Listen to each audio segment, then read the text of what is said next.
பிள்ளைகளாகிய நமக்கு பல நேரங்களிலே எதிர்ப்புகள் வராமல் இருப்பது நல்லது. ஆனால் வந்தால் அதனால் நாம் ஏதோ தவறு செய்தோம் என்று யோசிக்க வேண்டாம். மாறாக இந்த எதிர்ப்பு கர்த்தர் எனக்கு கொடுக்க போகிற வெற்றிக்கு அடையாளம். அக்கினி சூளை போல ஒரு பிரச்சனையில தூக்கி உங்களை போட்டுட்டாங்க, கர்த்தர் ஒண்ணு செய்ய போறார். அக்கினி சூளையில உங்களுக்காக அவர் நடந்து வர போகிறார். எத்தனை முறை செய்தாலும் அவர்களால் உங்களை மேற்கொள்ள முடியவில்லை. ஏனென்றால் கர்த்தர் ஒவ்வொரு முறையும் அவர்கள் போட்ட கயிறுகளை அவர் அறுத்தார். ஆராதித்து பார், உன் கட்டுகளை கர்த்தர் அவிழ்ப்பார். 129வது சங்கீதம், 129வது சங்கீதம், Psalm 129 1 8 வசனங்கள். என் சிறு வயது தொடங்கி அநேகம் தரம் என்னை நெருக்கினார்கள். அநேகம் தரம் என்னை நெருக்கினார்கள். என் சிறு வயது தொடங்கி அநேகம் தரம் என்னை நெருக்கி. மறுபடியும் சொல்றார், சிறு வயது தொடங்கி அநேகம் தரம் என்னை நெருக்கினார்கள். என்னை மேற்கொள்ளாமற் போனார்கள். ஆனாலும் என்னை மேற்கொள்ளாமல் போனார்கள். உழுகிறவர்கள் என் முதுகின் மேல் உழுது. உழுகிறவர்கள் என் முதுகின் மேல் உழுது. தங்கள் படைச்சால்களை நீளமாக்கினார்கள். அவருடைய படைச்சால்களை அவர்கள் நீளமாக்கினார்கள். கர்த்தரோ நீதி உள்ளவர். But the Lord is righteous. துன்மார்க்கருடைய கயிறுகளை அவர் அறுத்தார் என்று. For he has cut me free from the cords of the wicked. இஸ்ரவேல் இப்பொழுது சொல்வதாக. இஸ்ரவேல் இப்போது சொல்லுவதாக. சீயோனை பகைக்கிற அனைவரும் வெட்கி பின்னிட்டு திரும்ப கடவர்கள். சரி. வீட்டின் மேல் முளைக்கும் புல்லுக்கு அவர்கள் ஒப்பாவர்களாக. அது வளரும் முன் உலர்ந்து போம். சரி. அறுக்கிறவன் அதனால் தன் கையையும் அரிகளை கட்டுகிறவன் தன் மடியையும் நிரப்புவதில்லை. கர்த்தருடைய ஆசீர்வாதம், கர்த்தருடைய ஆசீர்வாதம் உங்களுக்கு உண்டாவதாக. கர்த்தரின் நாமத்தினால், கர்த்தரின் நாமத்தினால் உங்களை ஆசீர்வதிக்கிறோம் என்று வழிபோக்கர் சொல்வதும் இல்லை. யாராவது ஒரு அல்லேலூயா சொல்றீங்களா?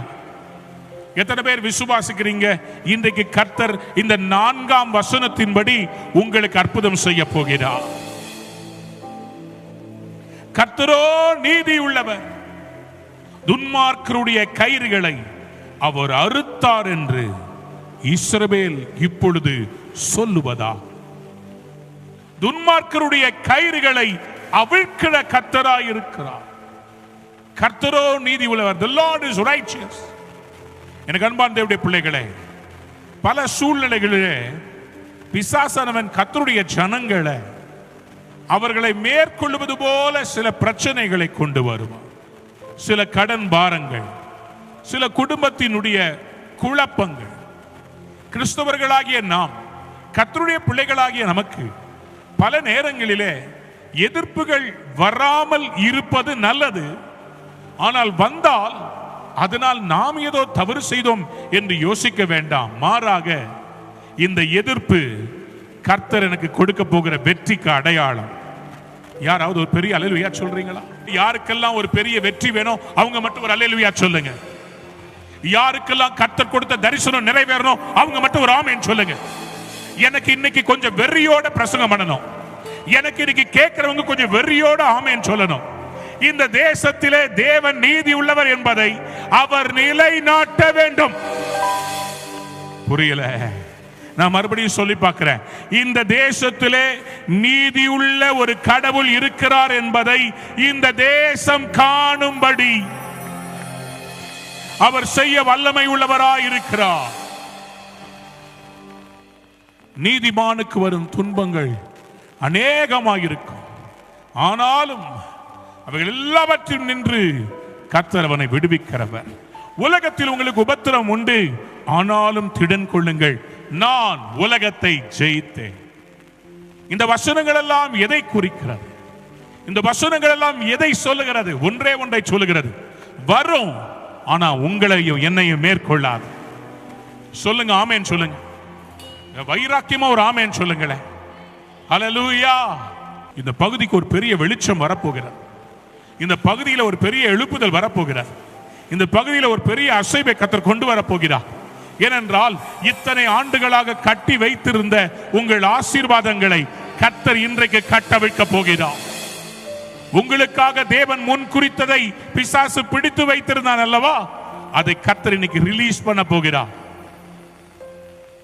சங்கீதக்காரன் அவருடைய அனுபவங்களை பாடல்களாக வைக்கிறார். அவர் சொல்கிறார் சங்கீதம் 3:1-2, தேவனே, என் சத்துருக்கள் எவ்வளவாய் பெருகி இருக்கிறார்கள், எனக்கு விரோதமாய் எழும்புகிறவர்கள் எவ்வளவாய் இருக்கிறார்கள், அநேகராய் இருக்கிறார்கள். தேவனிடத்தில் அவனுக்கு ரட்சிப்பு இல்லை என்று என் ஆத்துமாவை குறித்து சொல்கிறவர்கள் அநேகராய் இருக்கிறாங்க. நீங்க நிறைய பேர் சொல்றாங்க, இவங்களை ரட்சிக்க யாருமே இல்லை, இவங்களுக்காக பரிந்து பேச யாரும் இல்லை, இவர்களுக்காக வழக்காட யாரும் இல்லை. ஆனால் தேவனாகிய கர்த்தர் சொல்லுகிறார், உனக்காக நான் வழக்காட போகிறேன், உனக்கு கட்டி இருக்கிற கயிறுகளை நான் அவிழ்க்க போகிறேன். யாராவது ஒரு ஆமேன் சொல்றீங்களா? 129 சங்கீதம் 4 துன்மார்க்கருடைய கயிறுகளை அவர் அறுத்தார் என்று இஸ்ரவேல் நாளைக்கு சொல்வதாக என்று அல்ல, அடுத்த மாதம் அல்ல, அடுத்த வருடம் அல்ல, நீங்கள் விசுவாசித்தால் இப்பொழுதே சொல்ல முடியும். சேர்ந்து சொல்ல போகிறோம், இப்பொழுதே இஸ்ரவேல் சொல்லுவதாக. மேடையில் இருக்கிற பரிசுத்தவான்களை பார்த்து கர்த்தர் சொல்லுகிறார், இப்பொழுதே இஸ்ரவேல் சொல்லுவதாக. சபைக்கு விரோதமாய் துன்மார்க்கர் வைத்த எல்லா கயிறுகளை கர்த்தர் இன்றைக்கே உடைக்கிறார். இப்பொழுதே இஸ்ரவேல். ஹல்லேலூயா. துன்மார்க்கருடைய கயிறுகளை அவர் அறுக்கிற தேவனாக இருக்கிறார். சங்கீதம் 56:1-2 அவர் சொல்றாரு, ஜனங்கள் என் மேல் ஏறி நடக்கிறார்கள். For people trample on me all day long. நாள்தோறும் போர் செய்து என்னை ஒடுக்குகிறார்கள். நாள்தோறும். அன்பார்ந்தவருடைய பிள்ளைகளே, சங்கீதம் 129:1-2 2 தடவை சொல்றாரு, என் சிறு வயது தொடங்கி அநேகம் தரம் என்னை அவர்கள் நெருக்கினார். They have afflicted me so many times, so many times. நான் இன்னைக்கு உங்களுக்கு ஒரு ரகசியம் சொல்லட்டுமா? எத்தனை முறை செய்தாலும் அவர்களால் உங்களை மேற்கொள்ள முடியவில்லை. ஏனென்றால் கர்த்தர் ஒவ்வொரு முறையும் அவர்கள் போட்ட கயிறுகளை அவர் அறுத்தார். சொல்லுங்க, ஆமென் சொல்றீங்களா? உங்கள் கயிறுகள் கட்டவிழ்க்கப்படுவதா? உங்களுடைய வாழ்க்கையிலே உங்களுடைய ஆசீர்வாதங்களை கட்டி வைத்த எல்லா கயிறுகளிலிருந்தும் கர்த்தர் இன்னைக்கு விடுதலை தந்துவிட்டார் என்று, கயிறுகளை அறுத்தார் என்று இஸ்ரவேல் சொல்லுவதா? இந்த ஆராதனை இன்னும் கொஞ்ச நேரத்தில் முடியும் போது நீங்கள் சொல்லுவீர்கள், கர்த்தரினுடைய கயிறுகளை இந்த நாளில் அறுத்தார், இப்பொழுது அறுத்தார், இப்பொழுது அறுத்தார்.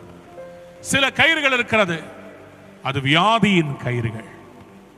கட்டில் கிடை என்று சொல்லுவார்கள், படுத்த படுக்கை என்று சொல்லுவார்கள், அல்லது தீராத வியாதி, அது ஒரு விதமான கயிறு. சிலருடைய குடும்பத்தில் குழப்பங்கள், சிலருடைய குடும்பத்தில் மறுபடி விபத்துக்கள், தேவையில்லாத செலவுகள், இதெல்லாம் பலவிதமான கட்டுகள். ஆனால் இன்றைக்கு ஆண்டவர் சொல்லுகிறார், அந்த கயிறுகளை நான் அறுக்க போகிறேன், உங்களுக்கு ஒரு விடுதலை தரப்போகிறேன். இந்த நிகழ்ச்சியை, இந்த செய்தியை தொலைக்காட்சியின் மூலமாக, யூடியூப் மூலமாக கேட்டுக்கொண்டிருக்கிற தேவ பிள்ளையே, தற்செயலாக இந்த செய்தியை கேட்கவில்லை. ஆண்டவராகிய கர்த்தர் உன்னை இந்த நேரத்தில் இந்த செய்தியை கேட்க உட்கார வைத்திருக்கிறார். நீங்கள் தற்செயலா இங்க வரவில்லை. அடுத்த 6 மாதங்கள் உங்களுக்கு வெற்றியின் மாதமா இருக்க போகிறது. விடுதலையோடு ஆசீர்வாதத்தை பெற்றுக்கொள்ள போறீங்க. விசுவாசத்தோடு ஒரு அல்லேலூயா சொல்லலாமா? ஹல்லேலூயா. கர்த்தர் நல்லவர். மரண கயிறுகள் என்று சங்கீதக்காரன் சொல்லுகிறார். 2 சாமுவேல் தீர்க்கதரிசன புஸ்தகம் 22ஆம் அதிகாரம், 2 சாமுவேல் 22ஆம் அதிகாரம் 6ஆம் 7ஆம் வசனத்தை வாசிக்கலாமா? பாதாள கட்டுகள் என்னை சூழ்ந்து கொண்டது, பாதாளத்தின் கட்டுகள் என்னை சூழ்ந்து கொண்டது, மரண கண்ணிகள் என் மேல் விழுந்தது, மரண கண்ணிகள் என் மேல் விழுந்தது. எனக்கு உண்டான நெருக்கத்திலே கர்த்தரை நோக்கி கூப்பிட்டு என் தேவனை நோக்கி அபயமிட்டேன். தமது ஆலயத்திலிருந்து என் சத்தத்தை கேட்டார். ஆமென். என் கூப்பிடுதல் அவர் செவிகளில் ஏறிற்று. யாராவது ஒரு அல்லேலூயா சொல்றீங்களா? மரண கயிறுகள் இவரை சூழ்ந்து கொண்டதாம். தாவீது சொல்லுகிறார், மரண கயிறுகள் என்னை சூழ்ந்து கொண்டது. மரண கண்ணிகள் என் மேல் விழுந்தது, பாதாள கட்டுகள் என்னை சூழ்ந்து கொண்டது. The cords of the grave coiled around me, the snares of death confronted me. அன்பு தேவ பிள்ளையே, இந்த நாள் அப்படிப்பட்ட நிலைமையில நீ வந்திருக்கிறாயோ, கர்த்தர் இன்னைக்கு அந்த கண்ணிகளிலிருந்து, அந்த கட்டுகளிலிருந்து உங்களை விடுதலை பண்ண போகிறார்.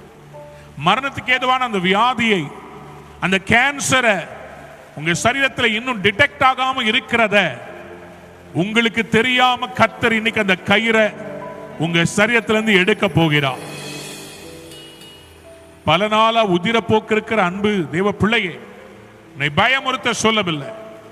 ஆண்டவருடைய கற்பப்பையை ஆண்டவர் இன்றைக்கு விடுதலையாக்க விரும்புகிறார். அதில் இருக்கிற கட்டியை கர்த்தர் எடுத்து போடுகிறார். பாலிசிஸ்டிக் ஓவராய்டா இருக்கிற அந்த கட்டிகள் இன்றைக்கு மறைய போகிறது. கர்த்தருடைய நாமத்திலே சொல்றேன், இன்றைக்கு அந்த கயிறுகள், வியாதியின் நுகங்களை கர்த்தர் முறிக்க போகிறார். யாராவது ஆமென் சொல்றீங்களா? பிசாசு தான் இந்த மரண கண்ணிகளை, பாதாள கட்டுகளை கொண்டு வருவான். பிசாசு தான் அவன் கொண்டு வருவான். ஆனா ஆண்டவர் எப்படிப்பட்டவர் தெரியுமா? நம்மள அன்பின் கயிறுகளால் கட்டுகிறவர். யாராவது அல்லேலூயா சொல்லக்கூடாதா? பக்கத்துல பார்த்து சொல்லுங்களேன், நம்மள ஆண்டவர் கட்டுறது அன்பின் கட்டுகளால. ஓசியா தீர்க்க தரிசன புஸ்தகம் 11ஆம் அதிகாரம் 4ஆம் வசனம் இப்படியாக சொல்லுது. ஓசியா 11ஆம் அதிகாரம் 4ஆம் வசனம், மனுஷரை கட்டி இழுக்கிற அன்பின் கயிறுகளால் நான் அவர்களை இழுத்தேன், அவர்கள் கழுத்துகளின் மேல் இருந்த நுகத்தடியை எடுத்து போடுகிறவரை போல் இருந்து அவர்கள் பட்சம் சாய்ந்து அவர்களுக்கு ஆகாரம் கொடுத்தேன். யாராவது ஒரு அல்லேலூயா சொல்லக்கூடாதா? மனுஷரை கட்டி இழுக்கிற அன்பின் கயிறுகளால் நான் அவர்களை இழுத்தேன், அவர்கள் கழுத்துகளின் மேல் இருந்த நுகத்தடியை எடுத்து போடுகிறவரை போல இருந்து அவர்கள் பட்சம் சாய்ந்து அவர்களுக்கு ஆகாரம் கொடுத்தேன். ஆண்டவர் ஒரு சர்ப்ளஸை ரிலீஸ் பண்ண போகிறார். அன்பின் கயிறுகளால் நம்மை கட்டி இழுக்க போகிறார். அவருடைய அன்பின் கயிறுகளால் நம்மை அரவணைக்க போகிறார். அவருடைய அன்பின் கயிறுகள் உங்க வாழ்க்கையில் இருக்கிற எல்லா தேவைகளையும் சந்திக்கும். அன்றியும் அவருடைய தீர்மானத்தின்படி அழைக்கப்பட்டு அவர்கள் அன்பு கூறுகிறவர்களுக்கு சகலமும் இப்படி நடக்குமா? நன்மைக்கு ஏதுவாகவே நடக்க போகிறது. இயேசுவின் நாமத்தில் சொல்றேன், அவருடைய அன்பின் கயிறுகளால் உங்களை கட்டி இழுத்து உங்களுக்கு கர்த்தர் நேர்த்தியான இடத்துல பங்கு கிடைக்க வைக்க போறார். சங்கீதக்காரன் சொல்லுகிறார், ஆம், நேர்த்தியான இடத்தில் எனக்கு பங்கு கிடைத்தது, சிறப்பான சுதந்திரம் எனக்கு வைக்கப்பட்டிருக்கிறது. ஆங்கில வேதாகமம் அந்த வசனத்தை இப்படியாக சொல்லுது, the lines are fallen to me in pleasant places. ஒரு நிலத்தை வாங்கணும்னா முதல்ல அளக்கணும், அதுக்கு கயிறு போட்டு அதை அளப்பார்கள். சங்கீதக்காரன் சொல்லுகிறான், கர்த்தர் எனக்கு அன்பின் கயிறுகளால் நல்ல இடத்துல எனக்கு அளந்து கொடுக்க போகிறார். எனக்கு அது கட்டு அல்ல, எனக்கு அது விடுதலை. நெருக்கத்தில் இருக்கிறீங்களா? கர்த்தர் அன்பின் கயிறுகளால் உங்களை விசாலத்துக்கு கொண்டு போக போகிறார். அநேகருக்கு இந்த ஆண்டு ஒரு விசாலத்தை கர்த்தர் தரப்போறார். அநேகருக்கு இந்த ஆண்டு வாடகை வீட்டில இருந்து ஒரு ஷிஃப்ட் கொடுக்க போறார். உங்க பேர்ல கர்த்தர் இந்த பூமியில எழுதி வச்ச ஒரு இடம் இருக்குது, அந்த இடத்தை உங்களுக்கு சீக்கிரமா தரப்போகிறார். எரேமியா 32:44 படி கையெழுத்திடுவதும் சாட்சி இடுவதும் அதற்கு முத்திரை போடுவதும் உண்டாயிருக்கும் என்று கர்த்தர் சொல்லுகிறார். எத்தனை பேர் ஆமென் சொல்ல விரும்புறீங்க? ஹல்லேலூயா. கர்த்தர் நல்லவர். பிசாசின் கயிறுகள், சங்கீதக்காரன் சொல்கிறார், என்னுடைய முதுகை ஆழமாய் உழுதார்களா? ஏன் ஆழமாய் உழுதார்கள்? காரணம், அவங்க என்னை கட்டி வச்சிருந்தாங்க. அப்படியான இந்த கட்டுகள் இருந்து வெளியே வருவது எப்படி? இந்த கட்டுகள் இருந்து வெளியே வருவது எப்படி? முதலாவதாக கர்த்தரை ஆராதித்து பாருங்க, உங்கள் கட்டுகளை கர்த்தர் விடுதலையாக்கி விடுவார். யாராவது ஒரு பெரிய அல்லேலூயா சொல்லக்கூடாது? தானியேல் தீர்க்க தரிசன புஸ்தகம் 3ஆம் அதிகாரத்தில் நேபுகாத் நேச்சார் பாபிலோனின் ராஜா ஒரு பெரிய சிலையை செய்து வைத்து இதை வணங்காதவர்கள் தண்டிக்கப்படுவார்கள். அந்த சிலைக்கு முன்பாக சில மியூசிக் இன்ஸ்ட்ருமெண்ட்ஸை வாசிக்கும் போது எல்லாரும் அதற்கு முன்பாக வணங்க வேண்டும் என்பது ராஜாவுடைய கட்டளை. ஆனால் 3 பேர் ஷாத்ராக், மேஷாக், ஆபேத் நேகோ என்பவர்கள், இவர்கள் சொல்கிறார்கள், நாங்கள் வணங்க முடியாது, எங்களால் அப்படி செய்ய முடியாது, ஏனென்றால் எங்களுடைய தேவன் ஆவியாயிருக்கிறார். ஆவியான தேவனுக்கு ரூபம் ஒன்றும் இல்லையே, ஆகவே சொரூபம் ஒன்றும் இல்லையே, நாங்கள் எப்படி வணங்குவோம்? முடியாது என்று சொல்லுகிறார்கள். நாங்கள் யெகோவா தேவனை வணங்குகிறவர்கள். அவர் எங்களுக்கு தெளிவாய் கற்பனைகளை எழுதி கொடுத்திருக்கிறார். நீ என்னை அன்றி வேற யாரையும் தொழுது கொள்ள வேண்டாம்னு சொன்னார்ல, எங்களால முடியாதுங்க. உடனே ராஜாவுக்கு கோபம் வருகிறது. ராஜா உடனே அவங்களை பார்த்து சொல்றார், பூர்ச்சவர்களை பார்த்து, என்ன நான் செய்த இதை வணங்காத இவர்களை 7 மடங்கு அக்கினி சூளையிலே தூக்கி போடணும். தானியேல் 3ஆம் அதிகாரம் 19ஆம் வசனத்தை நீங்கள் வாசிக்க ஆரம்பித்திருந்தால், அப்பொழுது நேபுகாத்நேச்சாருக்கு கடும் கோபம் வந்து சாத்ராக், மேஷாக், ஆபேத்நேகோ என்பவர்களுக்கு விரோதமாய் அவனுடைய முகம் வேறுபட்டது. சூளையை சாதாரணமாய் சூடாக்குவதை பார்க்கிலும் 7 மடங்கு அதிகமாய் சூடாக்கும்படி உத்தரவு கொடுத்து, சாத்ராக், மேஷாக், ஆபேத்நேகோ என்பவர்களை எரிகிற அக்கினி சூளையிலே போடுவதற்கு அவர்களை கட்டும்படி தன் இராணுவத்தில் பலசாலிகள் ஆகிய புருஷருக்கு கட்டளையிட்டார். இவர்களை கட்டுவதற்காக சாதாரண கட்டு இல்ல, கர்த்தரை மட்டுமே ஆராதிப்போம் என்று இவங்களை கட்டுறதுக்காக நேபுகாத்நேச்சர் என்ன பண்றாரு? ஸ்பெஷலிஸ்ட் டாஸ்க் போர்ஸ் இறக்குறார். இவங்க யாருன்னா பயங்கர பலசாலிகள். நோஞ்சாம் போல வெஜிடேரியன் சாப்பிட்டு இருக்கிற இந்த 3 பேரை கட்டுறதுக்கு அகாஜ ஜானுபானுவா பெரிய பவுன்சர்களை அனுப்புறார். அவங்க வந்து இந்த 3 பேரை பயங்கரமா கட்டுறாங்க. ஏய், கேப் விடாம கட்டுறா, கேப் விடாம கட்டு கட்டு அவங்களன்னு சொல்லி சொல்றாங்க. கொஞ்சம் யோசித்து பாருங்களேன். சும்மா ஆராதிக்கிறதே சில பேருக்கு கஷ்டம்.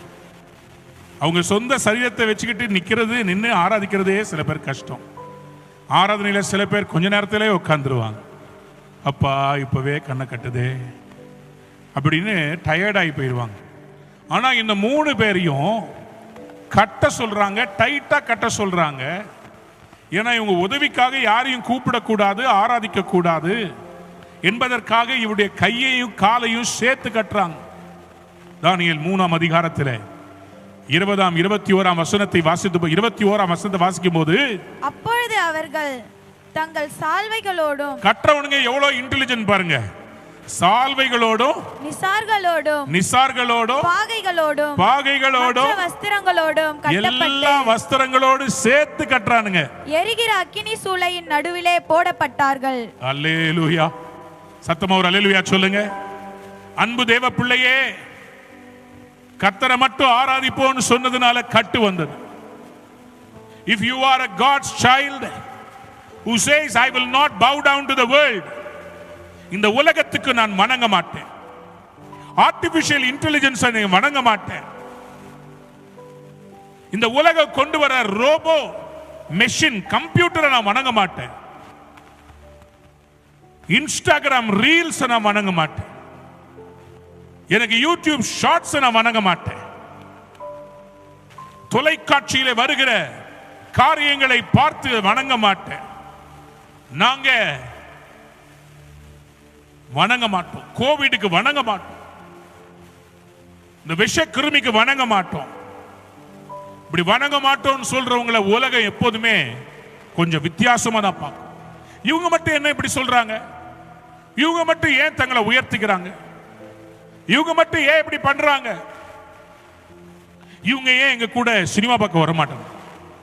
இவங்க ஏன் எங்களை மாதிரி களியாட்டுக்கு விட மாட்டாங்க? இவங்க ஏன் குடிக்க மாட்டேன்றாங்க? இவங்க ஏன் புகைப்பிடிக்க மாட்டேன்றாங்க? இவங்க ஏன் வேஷித்தனம் பண்ண வருவதில்லை? நிறைய கேள்வி கேட்கிறாங்க. ஸ்கூல்ல, காலேஜ்ல, வேலை ஸ்தலத்துல. நீ ஏன் ரொம்ப ஓவரா பண்ணிக்கிற? நீயும் வணங்கிட வேண்டியதுதானே? ரொம்ப சிம்பிளுங்க. ராஜா செய்து வைத்த அந்த விக்கிரகத்துக்கு முன்னாடி வணங்கி எந்திரிக்கிறது. நம்மளா இருந்தா என்ன பண்ணிருப்போம்? அட வணங்க தானே சொல்றாரு, வணங்கிட்டு வீட்டுக்கு போய் ஆண்டவர்கிட்ட மன்னிப்பு கேட்டுறலாம். ஆண்டவரே தெரியாம பண்ணிட்டேன், கம்பல்ஷன்ல பண்ணிட்டேன், மன்னிச்சிருங்கன்னா மன்னிச்சு விட்டுருவார்ல. ஆனா அவங்க சொன்னாங்க, இல்ல இல்ல இல்ல, நாங்க செய்ய முடியாது. ஏன்னா எங்களை ஆண்டவர் அதுக்காக அழைத்திருக்கிறார், எங்களுக்கு தீர்க்க தரிசன வரத்தை கொடுத்திருக்கிறார், எங்களுக்குள்ள இருக்கிற விலையேற பெற்ற கர்த்தருடைய ஆவியானவர். யாராவது ஒரு அல்லேலூயா சொல்றீங்களா?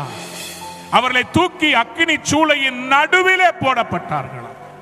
அக்கினி சூளையினுடைய நடுவிலே, அக்கினி சூளையின் நடுவிலே விழுந்தவர்கள் என்ன ஆனார்களாம்? ராஜாவின் கட்டளையை கடுமையா இருந்தபடியினாலும், சூளை மிகவும் சூடாக்கப்பட்டிருந்தபடியினாலும், அக்கினி ஜாலையானது ஷாத்ராக், மேஷாக், ஆபேத்நேகோ என்பவர்களை தூக்கி கொண்டு போன மனுஷர்களை கொண்டு போட்டது. யாராவது ஒரு அல்லேலூயா சொல்றீங்களா?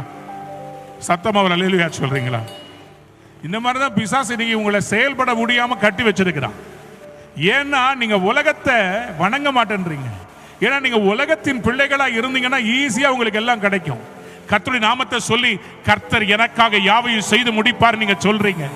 உலகத்துல ஏமாத்துறவன், கொள்ளை அடிக்கிறவன், மற்றவங்களுடைய பணத்தை வஞ்சிக்கிறவன், நிலத்தை வஞ்சிக்கிறவன், நிறைய பேர் சந்தோஷமா இருக்கிறாங்க.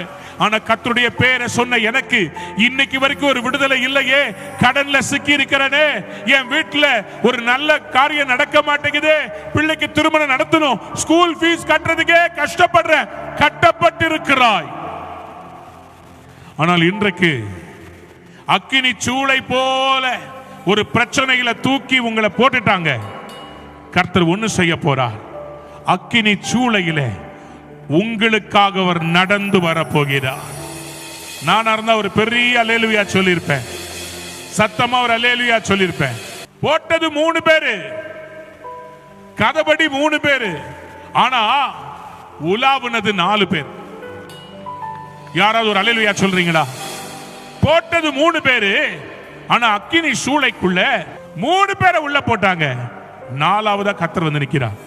கர்த்தர் இன்னைக்கு உங்க வீட்டுல உலாவி வருகிறார். உங்க வீட்டுல 4ஆவது ஆள் ஒருத்தர் வந்திருக்கிறாரு. அந்த 4ஆவது ஆள் சொல்லுகிறாரு, உன் கட்டுகளை நான் அவிழ்க்க போகிறேன்.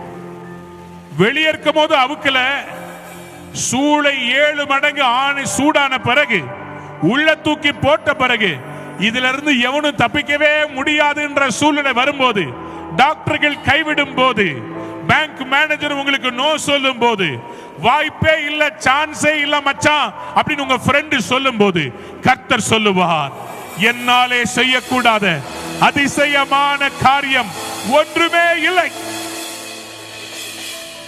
ஜீசஸ், அவனை அவுத்து விடுங்க. ஜீசஸ் கதைப்படி நீங்க அவனை அவுத்து விடணும். ஆமா, பாருங்க, விழுந்தவங்களை, உள்ள இருக்கிறவங்களை இந்த நேபுகாத் நேச்சார் பார்க்கிறார். தானியேல் 3:25 சொல்லுகிறது, அதற்கு அவன், இதோ 4 பேர் விடுதலையாய் அக்கினி நடுவிலே உலாவுகிறதை காண்கிறேன், அவர்களுக்கு ஒரு சேதமும் இல்லை, 4ஆம் ஆளின் சாயல் தேவபுத்திரனுக்கு ஒப்பாய் இருக்கிறது.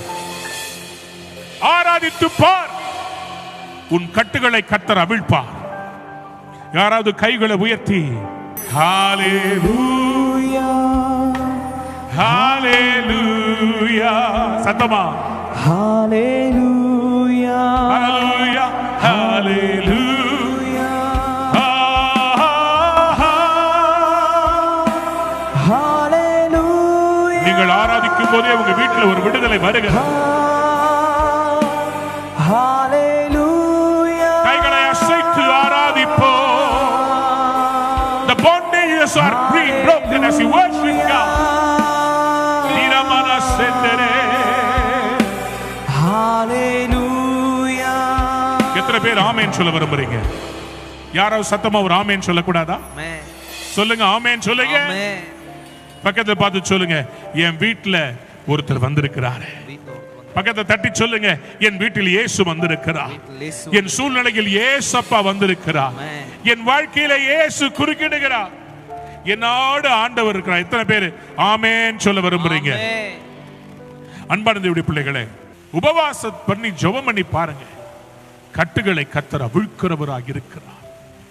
ஏசாயா தீர்க்கதரிசன புத்தகம் 58ஆம் அதிகாரம் 6ஆம் வசனத்திற்கு நம்முடைய வேதத்தை திருப்புவோம். அக்கிரமத்தின் கட்டுகளை அவிழ்க்கிறதும், அக்கிரமத்தின் கட்டுகளை அவிழ்க்கிறதும், நுகத்தடியின் பிணையல்களை நெகிழ்கிறதும் நுகத்தடியின் பிணையல்களை நெகிழ்கிறதும் நெருக்கப்பட்டிருக்கிறவர்களை விடுதலையாக்கி விடுகிறதும் நெருக்கப்பட்டிருக்கிறவர்களை விடுதலையாக்கி விடுகிறதும் சகல நுகத்தடிகளையும் சகல நுகத்தடிகளையும் உடைத்து போடுகிறதும்.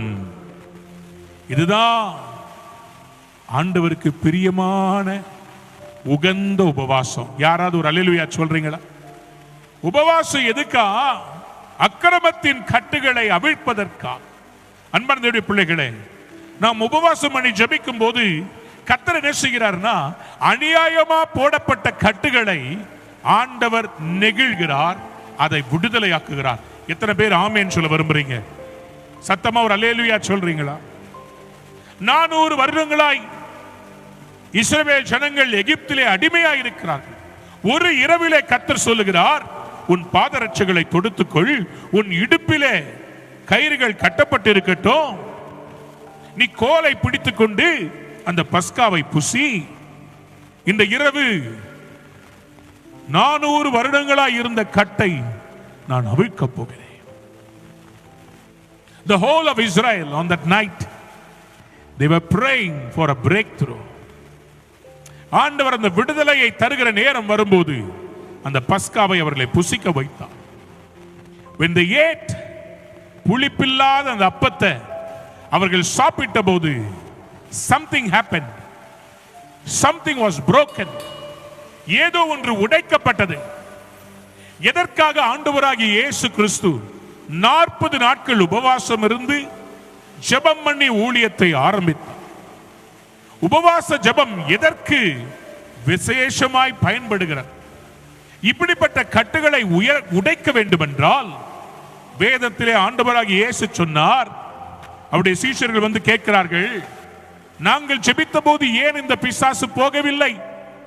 அதற்கு ஆண்டவர் சொல்லுகிறார், ஜெபத்தினாலும் உபவாசத்தினாலுமே அன்றி இந்த ஜாதி பிசாசு ஜெபத்தினால் உபவாசத்தினாலே மட்டுமன்றி இந்த மாதிரி பிசாசு போகாது என்று கர்த்தர் சொன்னார். நான் விசுவாசிக்கிறேன், இந்த மாதம் முடிவதற்குள்ளே ஒரு உபவாச ஜெபத்தை ஏறெடுக்க போறீங்க. எத்தனை பேர் ஆமென் சொல்ல விரும்புறீங்க? கைகளை உயர்த்தி ஒரு பெரிய அல்லேலூயா சொல்லலாமா?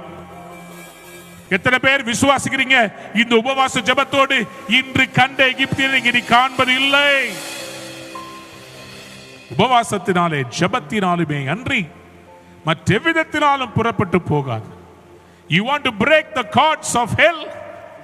You need to be focused on being in fasting and prayer.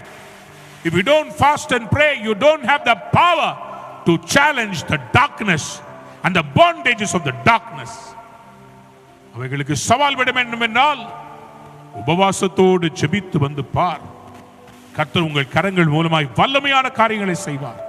நான் விசுவாசிக்கிற வரப்போற நாட்கள்ல ஆண்டவர் மரித்தவர்களை உயிரோடு எழுப்ப போகிறார். யாராவது கைகளை தட்டி எத்தனை பேருக்கு ஆண்டவராக இயேசு செய்த அதே அற்புதத்தை செய்யணும்? ஆமென் சொல்றீங்களா? அன்பான தேவனுடைய பிள்ளைகளே, இன்றைக்கு ஆண்டவர் மரண கட்டுகளை அவிழ்க்க போகிறார். லாசரு என்கிற வாலிபன் அவன் மரித்து போய் விட்டான். ஆண்டவர்ட்ட நியூஸ் வருது, ஏற்கனவே அவன் வியாதியா இருக்கிறான், சீக்கிரம் வாங்க. நல்லா கவனித்துக் கொள்ளுங்க. ஆண்டவருடைய ஊழியம் இந்த பூமியில அவர் பிரதான ஆசாரியனாய் இறங்கி வந்தார். at the same time அவர் ராஜாவாய் இருக்கிறார். நமக்கும் அதே அபிஷேகத்தை தர வல்லமை உள்ளவராய் இருக்கிறார். It's a different subject, but I want to mention here, ஆண்டவராகிய இயேசு லாசருவை எழுப்புவதற்காக யோவான் 11ஆம் அதிகாரத்தில் கல்லறையின் பக்கத்தில் வந்து நிற்கிறார். அவரிடத்தில் சொல்லப்படும், நீர் இங்கே இருந்தீரானால் இவன் ஒரு நாளும் மரித்திருக்க மாட்டான். ஏன் மரிக்க விட்டார்? ஏனென்றால் பூமியிலே ஆண்டவர் நியாயத்தை நிறைவேற்றுகிறார். குற்றம் சாட்டுகிற பிசாசானவன் ஏதோ ஒரு காரியம் இந்த லாசருடைய வாழ்க்கையிலே இருந்திருக்கிறது. அவன் குற்றம் சாட்டியிருக்கிறான். அவன் மேல் ஒரு நியாய தீர்ப்பு எழுதப்படுகிறது. அந்த நியாய தீர்ப்பின்படி அவன் மரித்து விட்டான். ஆனால் இவர் யார் தெரியுமா? மரணத்துக்கும் பாதாளத்துக்கும் உரிய திறவுகோல்களை உடையவராயிருக்கிறார். இவரால் மரணத்தின் கட்டையும் பாதாளத்தின் கட்டையும் எந்த நேரமும் கேன்சல் பண்ண முடியும். மரணத்துக்கு அதிபதியான பிசாசானவனை தமது மரணத்தினால் என்ன பண்ணாரு? அவர் வெற்றி கொண்டார். நியாயப்பிரமாணத்தின்படி மரித்த லாசருவை கல்லறையின் வாயிலிருந்து பிரதான ஆசாரியனாய் பரலோக கோட்டை பார்த்து ஜெபிக்கிறார். பிதாவே, நீர் எப்பொழுதும் எனக்கு செவி கொடுக்கிறவர் என்பதை அறிந்திருக்கிறேன். He makes a high priest prayer. நீர் எனக்கு செவி கொடுப்பீர். இந்த மரண கட்டு அவனை கட்டி வைக்க முடியாது. அடுத்த நிமிஷம் அவருடைய ஜெபம் கேட்கப்பட்டு விட்டது என்ற அந்த தைரியத்தோடு ராஜாவாக பிரதான ஆசாரியனாய் பிதா கிட்ட ஜெபித்தார். ஆனா மரண கட்டில இருக்கிற லாசருவை அவர் ராஜாவாய் கட்டளை கொடுக்கிறார். ராஜா கெஞ்ச மாட்டான், ராஜா கட்டளை கொடுப்பார். இயேசு ராஜா லாசருவை பார்த்து கட்டளை கொடுத்தார். லாசருவே வெளியே வா. லாசரு போய் சாத்தான் கிட்ட, சாத்தானே சாத்தானே, இயேசு கிறிஸ்து இன்னும் பரலோகத்துக்கு போகல. அவர் போறதுக்கு முன்னாடி கீழே வந்து சிறைப்பட்டவர்களை சிறையாக்கி கொண்டு உன்னதங்களுக்கு ஏறி மனுஷர்களுக்கு வரங்களை கொடுத்தார் என்பது இன்னும் நிறைவேற்றப்படவில்லை. ஆகவே இப்பொழுது என்னால போக முடியாது. நீ பெர்மிஷன் தெரியா பிசாசே? கேட்க வேண்டிய அவசியம் இல்லை. ராஜா சொன்னா, ராஜா சொன்னா. யாராவது ஒரு அல்லேலூயா சொல்லுங்க. இன்னைக்கு கர்த்தர் என்னை பார்த்து சொல்ல சொல்லுகிறார், உங்களை பார்த்து சொல்ல சொல்லுகிறார். நீங்க நினைக்கிற மாதிரி ரொம்ப ஈஸியான இடத்துல லாசருவை கொண்டு போய் வைக்கலங்க. லாசருடைய கல்லறை அது ரொம்ப கீழே இருக்குது. ஒரு மலையில அவங்க தோண்டி அந்த குகை அப்படியே கீழே போய் இருக்கும். அதுல சேம்பரா இருக்கும். குடும்பத்துக்கு அந்த கல்லறையை வைத்திருப்பார்கள். அந்த கல்லறை ஒரு குகை மலையில் தோண்டப்பட்டது. அதன் வாயில் ஒரு பெரிய கல். உள்ளே இருக்கிற அந்த லாசருவை கட்டி வைத்திருக்கிறார்கள். அவனால் நடக்க முடியாது. பிரேத சீலைகளால் அவருடைய சரீரம் கட்டப்பட்டிருக்கிறது. இன்றைக்கு யாருமே உங்களை வெளியே கொண்டு வர முடியாதபடி கட்டப்பட்டிருக்கிறீர்கள். உங்க சொந்த அண்ணன் தம்பி, உங்க பாஸ்டர் யாருமே உதவி செய்ய முடியவில்லை. இந்த கல்லறையை பாருங்கள். இதுதான் லாசருடைய கல்லறை. இதுக்குள்ள தவழ்ந்து போனோம். போறதுக்கு ரொம்ப செங்குத்தா இருந்துச்சு. கீழே இறங்கி போனோம். கீழே இறங்கி போனீங்கன்னா அங்க பாருங்க, உள்ள இருக்கு பாருங்க சேம்பர். என் கேள்வி என்னன்னா, இவ்வளோ ஆழத்துக்குள்ள இருந்து லாசரு வெளியே வான்னு சொன்ன உடனேயே வாசல்ல இருந்த இயேசு சாமியுடைய வார்த்தையை கேட்டு உள்ளே இந்த இடத்திலே ஆழத்துக்குள்ள இருந்த லாசரு அவர் சத்தத்தை கேட்ட உடனேயே அவனுடைய மரித்த சரீரம் 4 நாட்களாய் அழுகின சரீரம் இயேசுவின் சத்தத்தை கேட்ட உடனேயே ஹார்ட் திரும்பி வேலை செய்ய ஆரம்பித்தது. கண்கள் திரும்பி வேலை செய்ய ஆரம்பித்தது. மறுபடியும் லங்ஸ் வேலை செய்ய ஆரம்பித்தது. மறுபடியும் கிட்னி வேலை செய்ய ஆரம்பித்தது. அவன் எழுப்பினான். கட்டுகளோடு வெளியே வந்து நின்னான். என்னை தூக்கிவிட யாரும் இல்லை என்று சொல்ல தேவ பிள்ளைங்க, கர்த்தருடைய வார்த்தை போதும். அவர் தமது வசனத்தை அனுப்பி அவர்களை குணமாக்கி மரண கயிறுகளினால் உங்களை கட்டி வைத்திருக்கிறானோ, வியாதியினால் கட்டி வைத்திருக்கிறானோ, கர்த்தர் உங்களை வெளிப்பட பண்ண போகிறார். எத்தனை பேர் வெளியே வர ரெடியா இருக்கிறீங்க? ஒரு அல்லேலூயா சொல்றீங்களா? கடைசியாய் ஒன்று சொல்லி முடிக்கிறேன். பரிசுத்த ஆவி உங்க மேல வரும்போது, ஆவியானவர் வரும்போது உங்க கயிறுகள் எல்லாம் கட்டவிழ்க்கப்படும். நியாயாதிபதிகளின் புஸ்தகம் 15ஆம் அதிகாரத்தில் 14ஆம் வசனத்தை வாசித்து பாருங்கள். நியாயாதிபதிகள் 15ஆம் அதிகாரம் 14வது வசனம். அவன் லேகி வரைக்கும் வந்து சேர்ந்தபோது பெலிஸ்தர் அவனுக்கு விரோதமாய் ஆரவாரம் பண்ணினார்கள். அப்பொழுது கர்த்தருடைய ஆவி அவன் மேல் பலமாய் இறங்கினதினால் கர்த்தருடைய ஆவி அவன் மேல் பலமாய் இறங்கினதினால் அவன் புயங்களில் கட்டியிருந்த கயிறுகள் நெருப்புப்பட்ட நூல் போலாகி அவன் கட்டுகள் அவன் கைகளை விட்டு அருந்து போயிற்று. யாராவது ஒரு பெரிய அல்லேலூயா சொல்றீங்களா? கர்த்தருடைய ஆவியானவர் பலமாய் இறங்கி வரப்போகிறார். உங்களை கட்டின எல்லா கட்டுகளையும் அக்கினிப்பட்ட நூல் போல அவர் உடை தெரிய போகிறார். எத்தனை பேர் ஆமேன்னு சொல்ல விரும்புறீங்க?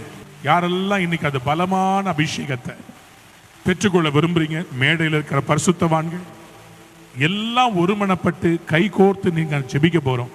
எல்லாரும் எழுமி நிக்கலாமா? பலமாய் கர்த்தருடைய ஆவியானவர் இறங்கி வரப்போகிறார். ராமானா சந்தரபா சேகே. எல்லா வாயை திறந்து அப்படியே ஸ்தோத்திரம் பண்ணுங்க பார்ப்போம். எல்லாரும் வாயை திறந்து கம் ஆன் எவ்ரிபாடி கையை உயர்த்தி காண்பீங்க. பலமான அபிஷேகம். அந்த வல்லமை எனக்கு தேவை, அந்த வல்லமை எனக்கு தேவை அப்படி சொல்றவங்க எனக்கு இன்னைக்கே வேணும். சங்கீதம் 129:4 இந்த தீர்க்க தரிசன வார்த்தையை உங்களுக்கு நான் நினைப்பூட்ட விரும்புகிறேன். கர்த்தரோ நீதியுள்ளவர், துன்மார்க்கருடைய கயிறுகளை அவர் அறுத்தார் என்று இஸ்ரவேல் இப்பொழுது சொல்லுவதா? எல்லா சபைகளுக்கு விரோதமாக இருக்கிற எல்லைகளை கட்டி வைத்த கயிறுகள் இயேசுவின் நாமத்தினாலே வெளியேறுவதாக. உங்க குடும்ப எழுப்புதலுக்காக ஜெபம் பண்ணுங்க. உங்க பிள்ளைகள் கர்த்தருக்காக எழும்பணும்னு ஜெபம் பண்ணுங்க. இந்த இடத்தை விட்டு வண்டி எடுத்து ஓடிடாதீங்க, சீக்கிரமா வாங்க. உங்க குடும்பத்துக்கு ஒரு எழுப்புதலை கர்த்தர் தர விரும்புகிறார்.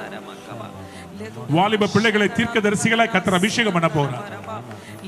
கர்த்தர் சொல்றார், நீ ஓடி வா, நான் உனக்காக என்ன செய்யறேன்னு பாரு. இந்த கல்லை புரட்டி போடுங்க, இந்த கல்லை புரட்டி போடுங்க. லாசருவே வெளியே வா. வெளியே வந்தவன கர்த்தர் சொன்னார், அவன் கட்டுகளை அவிழ்த்து விடுங்கள். கர்த்தர் இன்னைக்கு இரவு உங்க கட்டுகளை அவிழ்த்து விட போகிறார். மகளே, நீ தற்கொலை செய்து மறிக்க வேண்டாம். உன் வாழ்க்கையை நான் மறுபடி கட்டி எழுப்புவேன்னு கர்த்தர் சொல்றார். நல்ல அபிஷேகத்துல நிறைஞ்சு அந்நிய பாஷையில ஜெபிக்கலாமா? கர்த்தருடைய ஆவியானவர் எங்கேயோ அங்கு விடுதலை உண்டு. கர்த்தருடைய ஆவியானவர் எங்கேயோ அங்கு விடுதலை உண்டு. சத்தத்தை உயர்த்தி ஜெபம் பண்ணுங்க.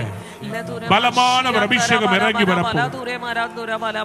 பலமான ஒரு அபிஷேகம் இறங்கி வரப்போகுது. தடைகள் எல்லாத்தையும் கர்த்தர் உடைக்க போறார். தடைகள் உடைக்கப்படுவதாக, எல்லா தடைகள் உடைக்கப்படுவதாக, நாமத்தினால உடைக்கப்படுவதாக.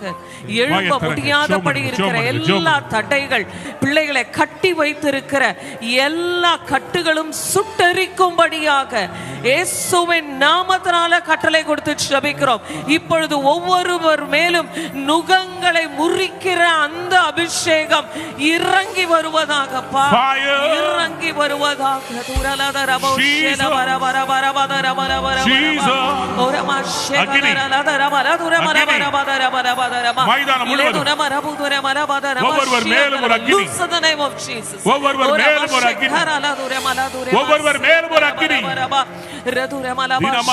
எல்லா கட்டுகள் அறுக்கப்படுவதாக.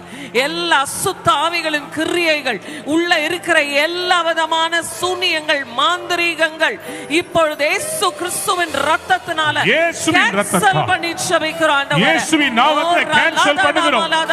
வெளியேறு இயேசுவின் நாமத்திலே, வெளியேறு இயேசுவின் நாமத்திலே. உனக்கு அதிகாரம் கிடையாது. இந்த சரீரத்திற்குள்ள வாசம் செய்வதற்கு உனக்கு அதிகாரம் கிடையாது. அதிகாரம் இல்ல, வெளியேறு, வெளியேறு. அப்பா, எங்க வாலிப பிள்ளைகளை கட்டி வைக்க முடியாது. ஆண்டவரே, யோசுவா சந்ததி எழும்புவதாக. அப்பா, எங்க பிள்ளைகள் எழும்பட்டும் சுவாமி. கண்களில் பரிசுத்தம், கைகளில் பரிசுத்தம், இதயத்தில் பரிசுத்தம். உன் கைகளை கொண்டு மரித்தவர்களை கர்த்தர் உயிரோடு எழுப்ப போகிறார். உன்னுடைய கைகளை பரிசுத்தப்படுத்திக்கொள். உன் ஊழியத்தை கர்த்தர் கட்டி எழுப்ப விரும்புகிறார். எழும்பு சீயோனே, உன் வல்லமையை தரித்துக்கொள். பரிசுத்த நகரமாகிய எருசலேமே, அலங்கார வஸ்திரங்களை விடுத்திக்கொள். கர்த்தருடைய ஆவியானவர் எங்கே? உங்க விடுதலை உண்டு, அபிஷேகம் உண்டு, அக்னி உண்டு. நல்ல கைகளை தட்டி, நல்ல கைகளை தட்டி. கர்த்தர் நல்லவர். அவர் கயிறுகளை எல்லாம் விட்டிருக்கிறார். நாளை தினம் பாருங்க, உங்களுக்கு விரோதமாய் உருவாக்கப்பட்ட ஆயுதம், அதை தேடியும் காணாதிருப்பீர்கள். அன்பான நேயர்களே, இந்நிகழ்ச்சியில் கொடுக்கப்பட்ட வாக்குத்தத்தங்களும் தீர்க்க தரிசன வார்த்தைகளும் உங்களுக்கு ஆசீர்வாதமாய் இருந்திருக்கும் என்று நாங்கள் நம்புகிறோம். நீங்கள் பெற்ற ஆசீர்வாதங்களையும் ஜெப விண்ணப்பங்களையும் மற்றும் உங்கள் காணிக்கைகளையும் அனுப்ப வேண்டிய எங்கள் முகவரி: ரூவா ஊழியங்கள், எண் 82, ஜவஹர்லால் நேரு சாலை, சிம்ஸ் மருத்துவமனை எதிரில், வடபழனி, சென்னை 26. உங்கள் காணிக்கைகளை ஆன்லைன் மூலமாக எளிதாக செலுத்தலாம்.